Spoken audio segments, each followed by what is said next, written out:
well, for a lot of people who are listening who might have young kids and obviously want to give them the best start in life that they can, what advice do you have to allow them to be able to guide their children so they're able to flourish? We're born with these parts and they're all valuable.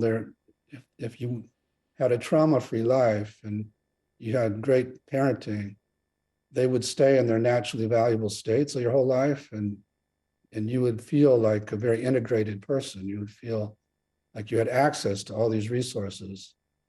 But trauma and bad parenting or attachment injuries force them out of their naturally valuable states, and then they can become quite extreme, and they'll take on the extreme beliefs and emotions that came into you from the trauma. And they also get frozen in time. So if I were to have you ask some, like the critic inside, how old it thought you were, usually you get a single digit. They still think you're the age when you got hurt as a child. And they think that the world is still as dangerous as it was. Mm. So they're forced out of their naturally valuable states into these roles. And some of them, because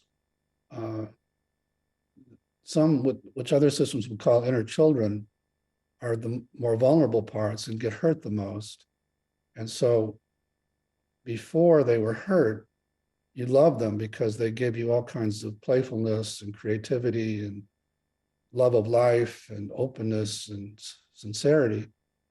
But after they get hurt or they get terrified or shamed and they carry now worthlessness, you don't want to be around them. So you wind up locking them away in inner basements and trying your best to not feel any of that, thinking you're just moving on from the trauma, the emotions of the trauma, not realizing that you're exiling is my language, the parts of you that are actually your most precious just because they got hurt.